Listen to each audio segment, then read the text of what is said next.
The Sports Ball Stuff podcast is brought to you by The Goddamn Sauce. Go to thegdsauce.com for details to order all the sauces to replace your ordinary condiments. Pulpery Media presents Sports Ball Stuff with your hosts, Brock and Ben. This is where we discuss the major sports stories that intrigue us and the little stories that enrage us. Break. Dude, they do not give these guys a fucking minute off.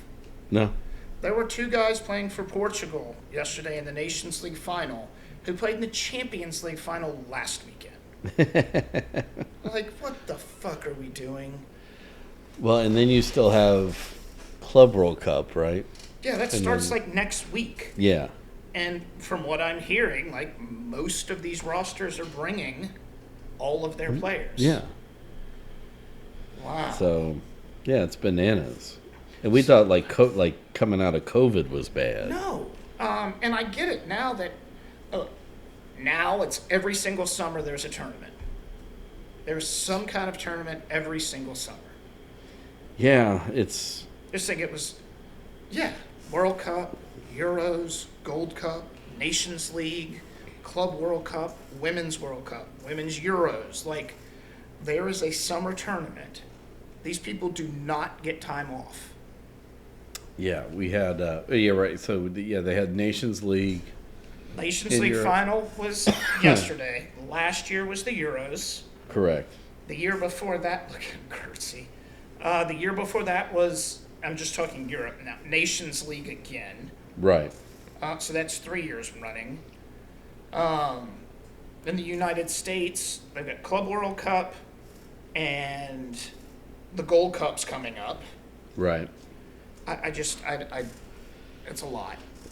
At any rate, Italy got fucking embarrassed by Norway Friday to be dead last in their World Cup qualifying group. Mm-hmm. So they fired their manager. Yeah, man. I'll say this. It's what... Was it still... Spalletti. Oh, okay. He's the guy who took over after Mancini won the Euros. Yeah. And, proceeded to miss the fucking... whatever. World Cup, yes. Yep. 2 in a row now. They won today, so I don't know where they stand in the group. But we'll see what happens. He managed today. Here's the thing. United States men's national team got beat, and I think they play tomorrow in a friendly or something. Yeah. And Portugal won the Nations League. They beat Spain. Here's the thing with these clubs. Portugal, people die to play for their country, right? Correct, yeah. Italy had guys turn down their National League World Cup qualifiers. Just, no, I'm good. I don't need to show up for the national team.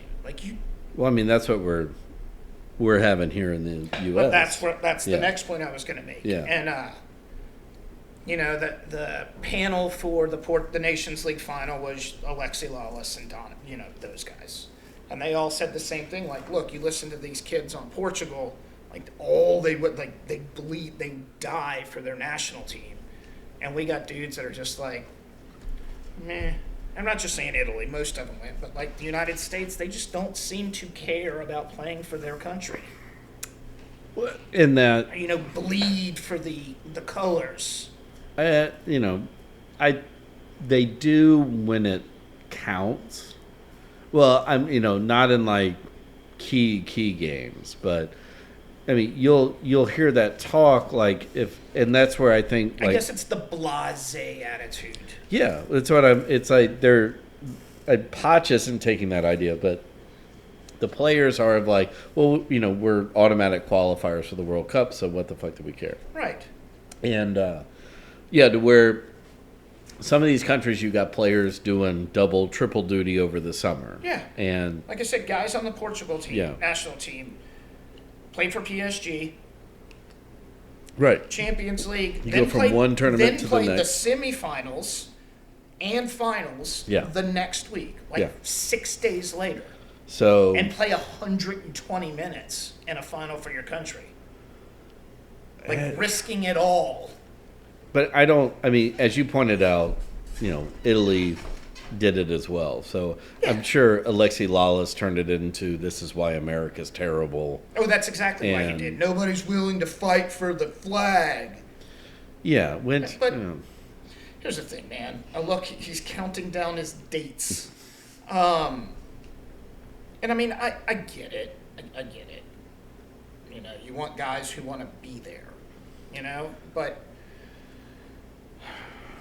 well, so okay, let's shit on Alexi Lawless for a minute. Here. Perfect. So I mean, in that would be okay. Like, other than get on podcasts and when you get put on whatever Fox Sports panel, because that's the only network that'll have you as of now.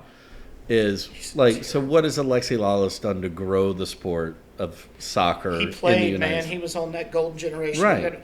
And he was GM of the LA Galaxy. Yeah, when they were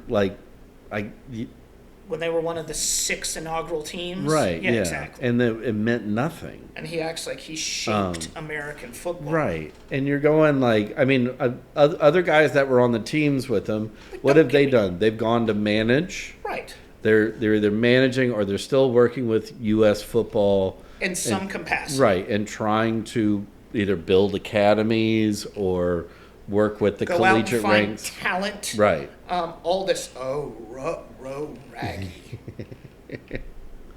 on task, fam, on task. Yes, I don't know. Alexi would rather get out there and his posh shit and bitch and complain, and I do it, but I'm not rich. He's wearing a Ramones shirt. Of course. So that's my biggest complaint. Well, and I think maybe they're just getting ground into the ground. Well, I also hate it. This is one of those, you look at it and you want to say, what would be the point for Poch to stay after the World Cup? There wouldn't be. Right. It's if this is what you come in saying, we need you to save us. Right. And this is the effort that you get from what are supposed to be your superstars, or should be a golden generation. We've got all the kids are playing in Europe. All of them are getting playing time. They're all good on the world stage. You put them all together, and we collectively have always said that, maybe they just need the right manager. Yeah. And when we do give them the right manager, they're nah, we don't want to show up. Right. So that's not a problem with Poch. That's a problem with United States soccer. That's a problem with the guys that they recruited because, and I'm just going to say this. Could it be a hangover from Berhalter?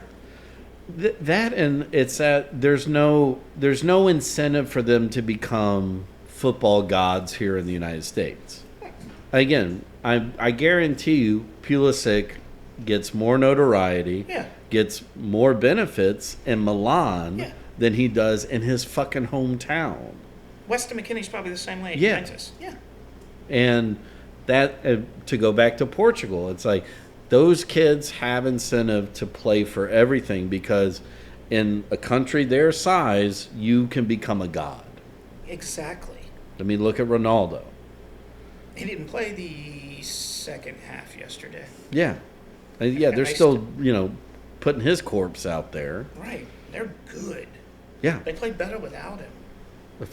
It's been the last 10, 15 years since he was on Juventus. Yeah, I mean, he did score some monstrous goals. It's the same as Brazil.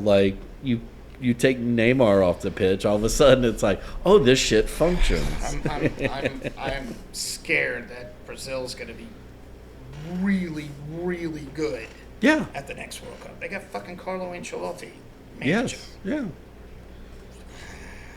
And they got to compete with Uruguay under Bielsa, yeah.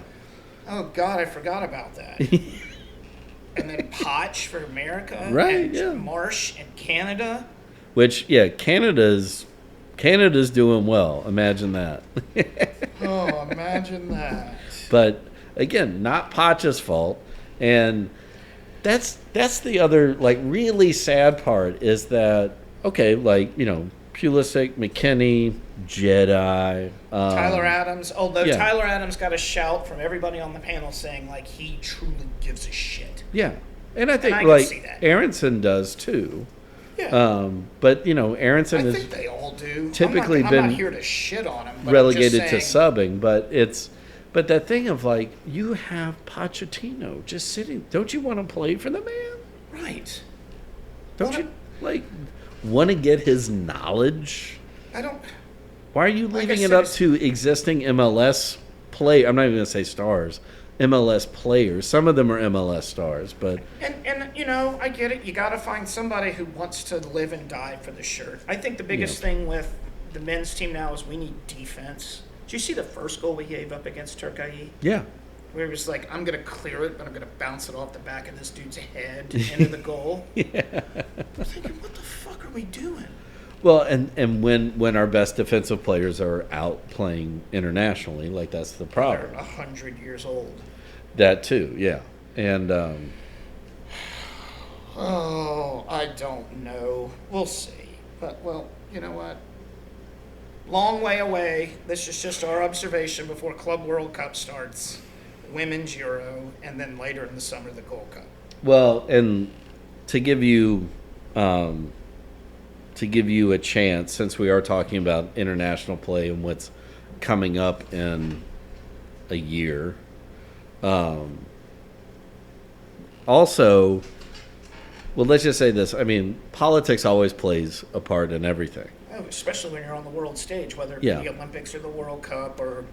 So now, again, we don't have the U.S. men's players saying, like, maybe, I mean, it would be one thing if they came out and they said, well, we don't want to play, we're not enthused because of, like, who could be possibly ruining the World Cup Yep. for us by, In the country. yeah, Like, you got to figure out, like, massive sponsors like Coca-Cola Budweiser, and all of these massive FIFA sponsors yeah. are getting a little hesitant. And when you start fucking with sponsorship, I think about, like, Amazon Web Services. I'm sure they were going to be running ads with all their StatCasts and stuff like Right. that. Like, the, But yeah. the networks that had all this primetime shit loaded up because you're actually in our time zones. but why would any Central and South American want to come up to the United States and possibly be thrown in jail? Any of the African nations that qualify, basically anybody not Russia, you're going to get thrown out. Yeah, Or which you risk literally getting scooped up outside of a match. the other thing I was thinking about was what I would think FIFA could do. Although go ahead. If they do get worried enough, would be they wouldn't change the entire location. They would just cut out the United States. So maybe add 2 more cities in Canada, 2 more cities in Mexico. And Canada has the infrastructure because they have Yeah. the Canadian Football League. So there's stadiums up there. Plus, there's a national stadium and the stadiums that they were going to use anyways. Right. We know Mexico has the infrastructure because Correct. they have a Yeah. big-time soccer league. So down you there. just change the championship game from MetLife Is Stadium. that where it is? It's not yeah. Pasadena to Mexico City. Yeah, to Azteca. Yeah. Yep. It's easy. Um, And then we No, get you know to what the sit there hard part is? and watch the 2 countries above and below us reap the benefits because we decided because to let of brown people. because of one man's hatred of brown people. A couple. Yeah. Well, I mean, Stephen Miller. but it comes down to the one man.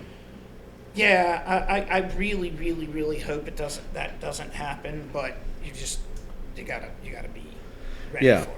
But I mean, I still think, from the player perspective, I mean, I can get that. I understand that. But North Korean athletes love playing for North Korea. no, I know. Well, but because they're heroes when they return home. Like McKinney and Pulisic come back here and people are like...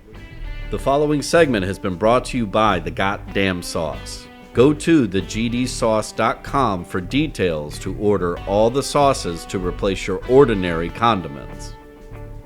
The Sports Ball Podcast is a production of Pulpery Media, produced and edited by Ben Grimion, marketing by Brock Ryder, graphic design by Beck Ryder and Ben Grimion, music by the Heisenberg Compensators.